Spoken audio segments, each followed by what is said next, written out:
The Catholic Men's Podcast, helping you find good works of literature for the Catholic gentleman.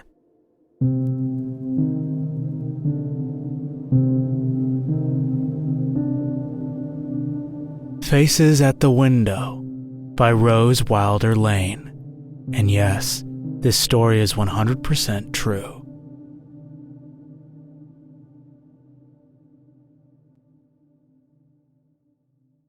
I have never seen Mayfield, Kentucky.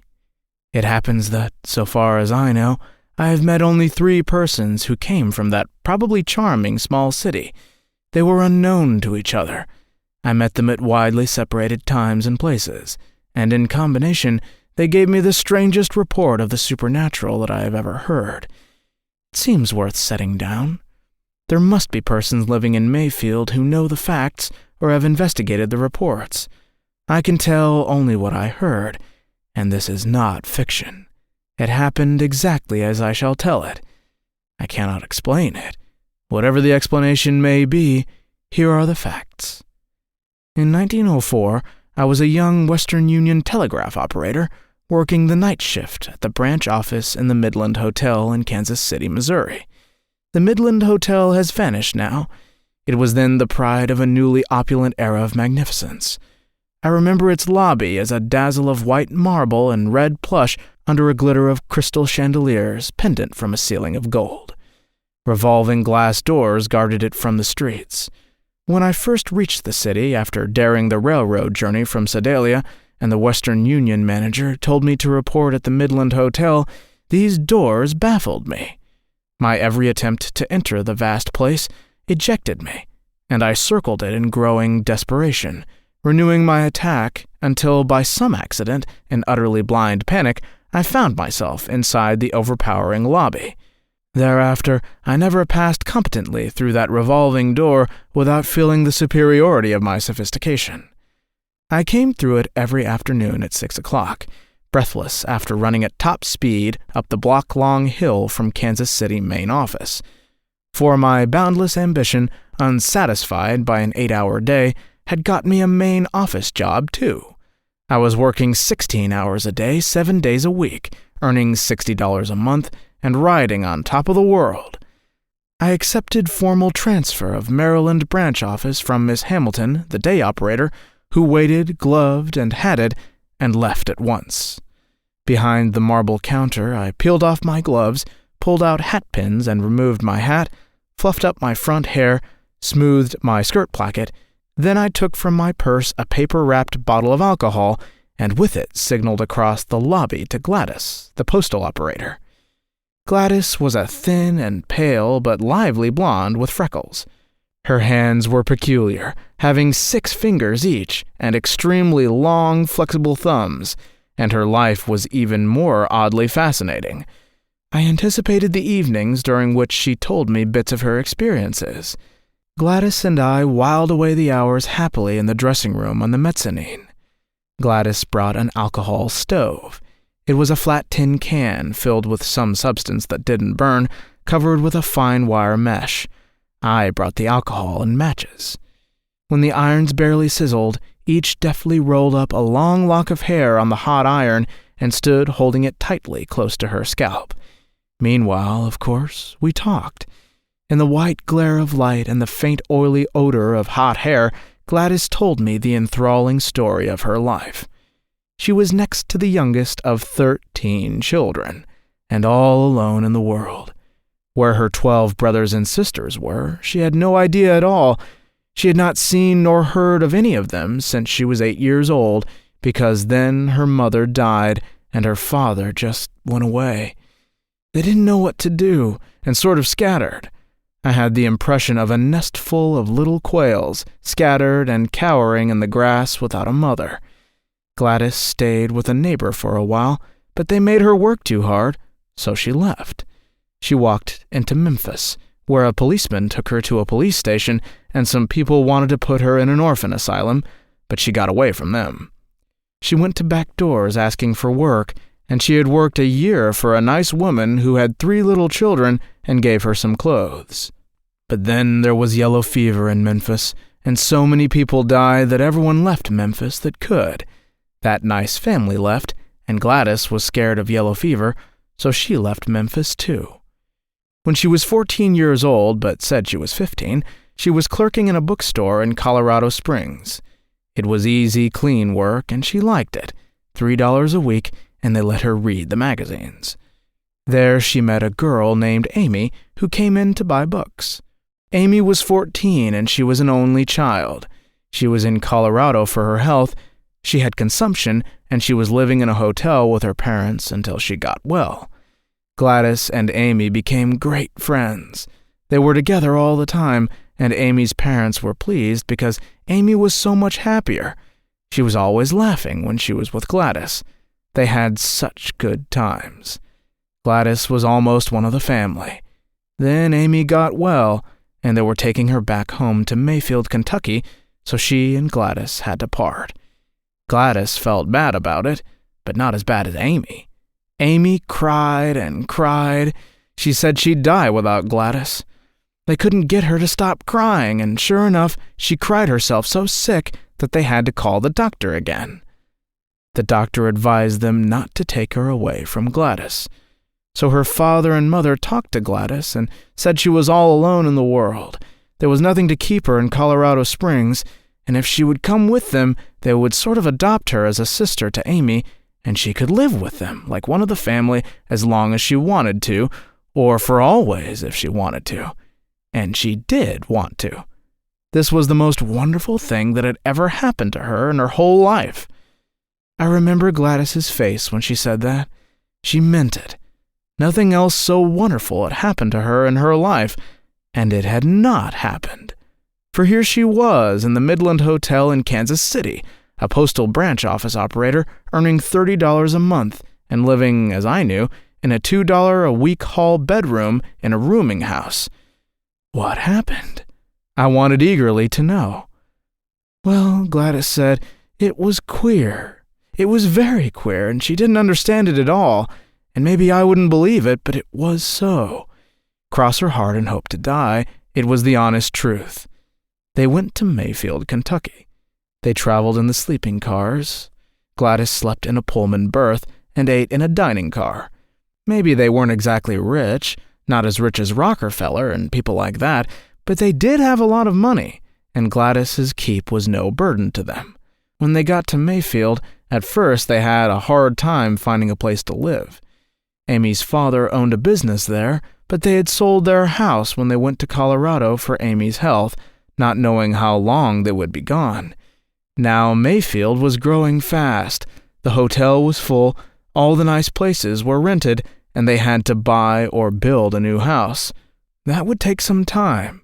So meanwhile, they rented what they could get, and it was an old house, not even painted, right on the bank of the river.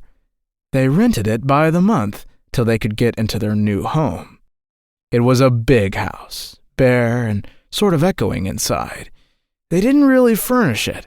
Their furniture was in storage, and they only took out a few things like beds and some chairs and lamps and a stove and table in the kitchen because they were only camping there till their new house was ready. The first thing that happened was in the middle of the first night. Every one of them had the most frightful nightmare. They were all so scared that they got up and lighted lamps, and at midnight they were all together in the kitchen. They made some coffee and drank it and stayed there till daylight. The next night, exactly the same thing happened. They were all in the kitchen again, all scared by nightmares. In the daytime, it seemed so silly to act that way for nothing but a bad dream, probably from something you'd eaten, or maybe because you were sleeping in a strange place, and you were so tired you were sure to sleep that night. They'd all be laughing at each other for yawning, and right after supper, as soon as Amy and Gladys did the supper dishes, they all went to bed and sound asleep. Then in the middle of the night it happened again. They'd wake up screaming and light lamps and all get together in the kitchen. At first, Amy's father wouldn't let them talk about it, but now, when they did, they couldn't remember what they had dreamed that scared them so. Amy's mother said it came from drinking so much coffee, in the middle of the night, too, so she made cocoa. They all agreed that they'd have a nice cup of cocoa and then go back to bed. But they didn't. They just sat there in the lamplight till morning. Every morning the whole thing seemed so silly, and everything was all right all day, and then at night the same thing happened again. Gladys said she supposed you got used to almost anything in time, and after a couple of weeks they were sort of used to having those awful nightmares, and anyway she was too sleepy to care much. But then they saw the faces. They were not real faces. They couldn't be. But whether I believed it or not, she saw them. They all saw those faces. At least Amy said she did. Her father and mother said they did, and Gladys knew she did. She would swear it on the Bible. When they went in the kitchen in the night, with the lamp lighted and it was black night outside, they saw those faces looking in through the kitchen window. You know how sometimes you see your face reflected in a window pane? These faces were like that, but they were not reflections of anyone inside the kitchen. They were faces of old men and young men, and women and boys and girls. Different faces, sometimes a crowd of them, and then only one. Amy's father said they were all worn out and imagining things. He said there was nobody outside that window. They all knew there was nobody there. There couldn't be, because the kitchen wall was at the very edge of the river bank. The bank went straight down to the river below, and outside that window there wasn't ground enough for anyone to stand on. Next day, Amy's father put a window shade on that window. He said that nothing was hurting them. They were only imagining things that weren't so, and he had bought another house. They would move into it 6 weeks later, when the owner had agreed to move out. Gladys had looked out the upstairs window and made sure that nobody could possibly stand outside the kitchen window looking in. That afternoon, before sunset, Amy's mother pulled down the shade. Nothing happened that night, but the nightmares remained. The shade at the window was down and stayed down till broad daylight. Gladys said she should have been able to stand it for 6 weeks. They pulled down the shade every day before sunset. She saw the faces only that one time, and she never could remember a single one of those horrible dreams. But she always knew that the faces were outside that shade, just trying to look in, and she couldn't stand it. One day she just left. She went to the depot and bought a ticket with almost all her money and left on the next train, with a few things wrapped in a bundle. She didn't take any of the things that Amy's folks had given her, and afterward she wrote to them and tried to explain, but she never mailed the letter. What happened to Gladys after that doesn't belong to this account. I don't remember when or why she left the Postal's Midland Hotel branch office, and I have heard nothing of her since then. Her inexplicable experience in Mayfield, Kentucky, was only a chapter in the short but adventurous autobiography that she told me in vivid bits while we curled and combed our hair in the sophisticated luxury of the Midland's public dressing room on the mezzanine. I don't remember that we discussed it all. I would certainly have forgotten it, but for subsequent events. In 1908, I was manager of the Western Union's office in Mount Vernon, Indiana. I was also telegraph operator, clerk cashier, janitress, and stern though frequently baffled chief of the staff, one messenger boy, aged 13. Mine was a position of dignity, leisure, and affluence.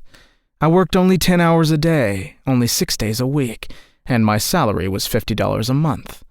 I lived well, dressed fashionably, and every payday gaily added $25 to my savings bank account. One day, a briskly important young man breezed, as he would have said, into the office, dashed off, as he would have said, exactly 10 words on a telegraph blank, and swirled it around on the counter to me. It was the routine message from husband to wife, announcing his arrival and ending, "Meet me," as such messages always did. I was surprised to hear myself exclaiming the address aloud, "Mayfield, Kentucky." "Oh, you know Mayfield?" the customer said. In some confusion, I said that I didn't. He guessed, then, that I had been reading about the excitement there in the newspapers. I hadn't. Then, as now, I was unperturbed in placid ignorance of the newspapers. Unquestionably, my first surmise had been correct. This customer was what I would have called a traveling man. He pushed his hat back, lounged jauntily against the counter, and told me all about the excitement in Mayfield. There had been an old house there, he said, in the edge of the town on the bank of the river. It was a ramshackle old place. Nobody had lived in it for years. There were stories that it was haunted, but nobody pays any attention to such notions anymore, do they, kiddo? Well, anyway, last week the railroad was putting in a new sidetrack, and they had to widen the flats along the river, see, where the railroad yards are. So they wrecked the old place and brought in steam shovels and dug into the bank underneath where it was. And what do you suppose they dug up? Bones, girlie. Human bones. It's in all the newspapers. They got reporters there taking pictures from St. Louis and Chicago and everywhere. It's a big sensation. A big one. Yes, sirree, sir. Those steam shovels have brought to light any amount of skeletons. Skeletons of old men and women and middle-aged and young ones. Children. They say even babies. They haven't sorted them all out yet, but there's dozens of skulls and skeletons. Some say hundreds. Buried all these years under that old house. And it turns out, the papers say, that old place was an inn once, in the early days before Mayfield was built, when the early settlers were coming west.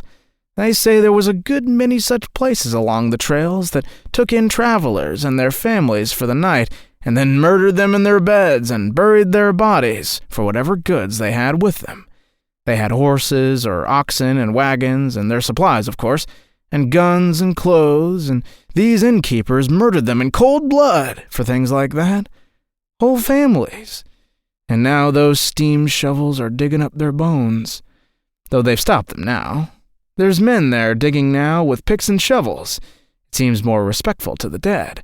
But nobody even knows their names today. There's probably no way to trace them.